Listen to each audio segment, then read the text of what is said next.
very excited about the start of this particular season. Training camp went rather well, had very few injuries. It was good to get our guys here and get them together and really get out in the heat. We did experience a little bit of a week inside due to the weather, but it was something that was definitely needed, and we've been back out for the last week and a half to 2 weeks and been very fortunate thus far with what we've been able to accomplish. So this week is week one. We're excited about the opportunity to play against Virginia Lynchburg. We're learning as much as we can about them, but just like anybody else, anyone can be dangerous on any given day. So for us, the focus is about us playing the way we're capable of playing and really just doing all the little things that we can do in order to be successful and play a complete game, offensively, defensively, and in the kicking game. Questions? Coach, how important or how really fun it is to start a season at home?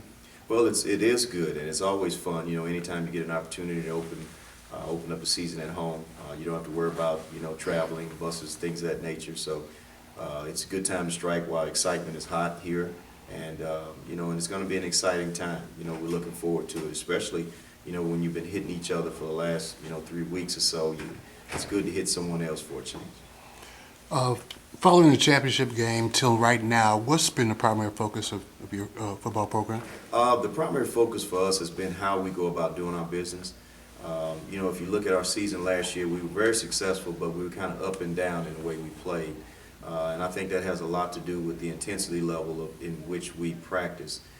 So the focus has been how we practice, how we go about doing those things. We want to practice a certain way, and basically, to make a long story short, the spirit in which the way we do it is the most important thing. So we feel that if we do it the right way all week, then it'll carry over into Saturday.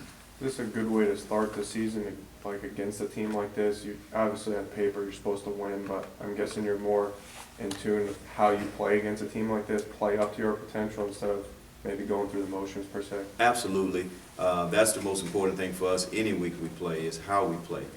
Even though winning the game is the most important thing, our focus is how we go about doing our business, each quarter. Last season we had good quarters and then we'd have bad quarters. We want to be consistent, across all 4 quarters. So that's been our focus, and we've practiced that way to focus on making sure that we have a high-spirited practice throughout. For the most part of training camp, we had maybe 1 day or a day and a half where it was a little bit of a lull in there. But I think the element factor had a lot to do with it. But it's something that we definitely have to work through.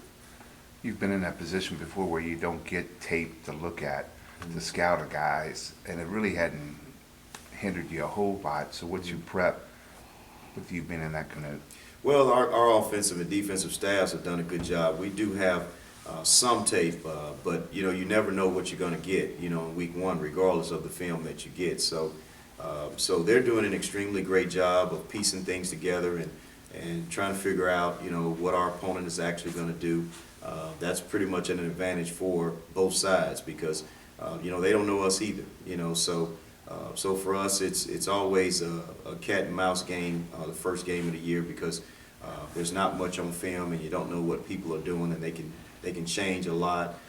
But it's something that our staff is good at. We have a quality staff that's very experienced that has done this before, so they know what they're doing.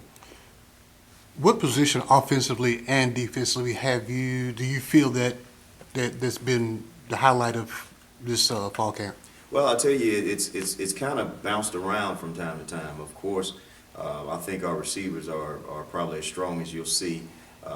But then our quarterbacks have played well at times as well, but it's kind of bounced around. And then there were times when offensively up front, our offensive line have done some good things. Defensively, hands down, I would say our defensive line has really been the difference from last year to this year.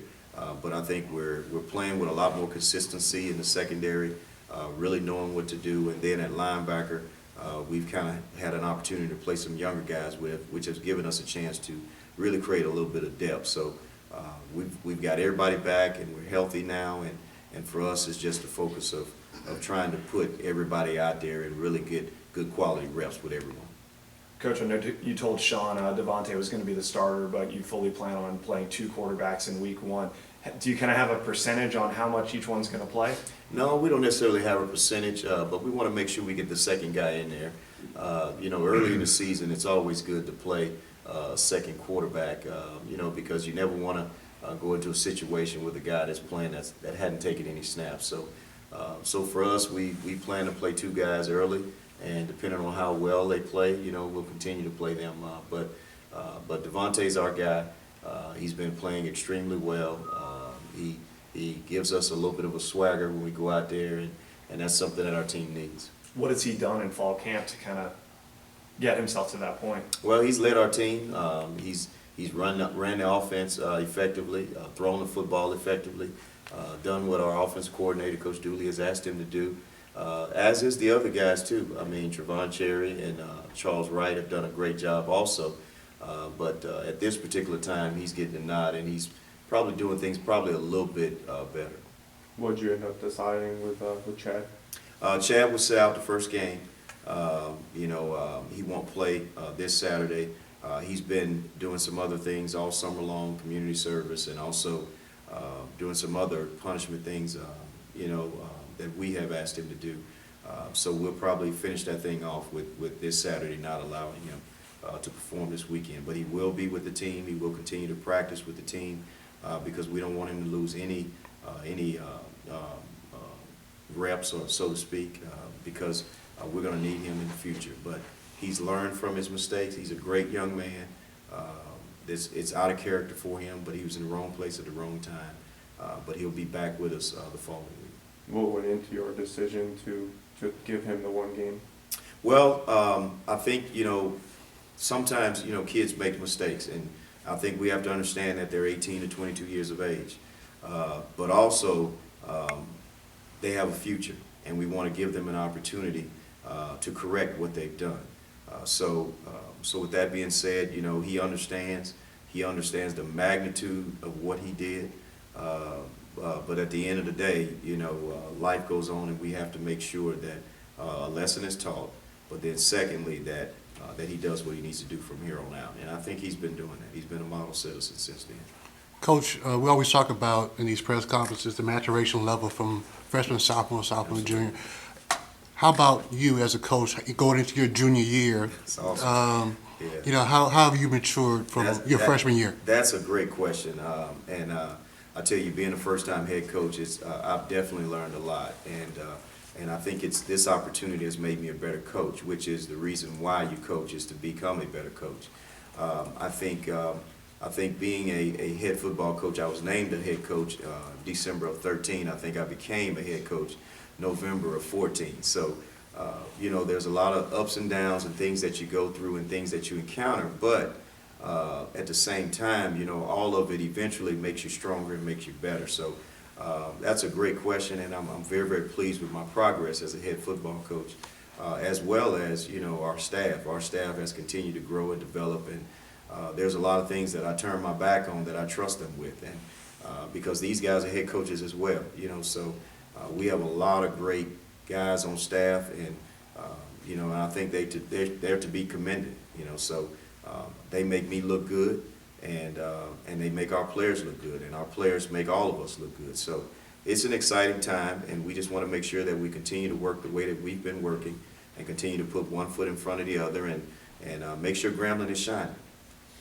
How much was the incident a learning experience for the team? Devontae said the guys kind of learned from that, and he mentioned the ring as a thing that I guess maybe helped the team through that situation of picking each other up, as you would say, bringing someone in. So how much do you think that was a learning experience for the entire team?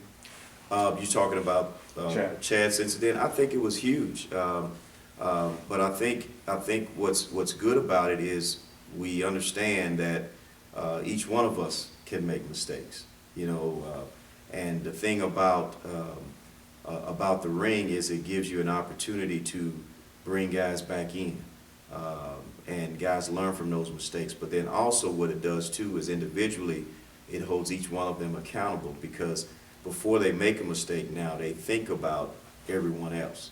And I think peer pressure can help change, and it can foster development in several areas. So this is something that transcends just football. This is something that can go in households with families. It can go into churches. It can go into schools. When you operate in a ring-type fashion, everything happens better. You know, and I think it's helped our team, and I think it's going to help them further along, even when they leave Grambling State University.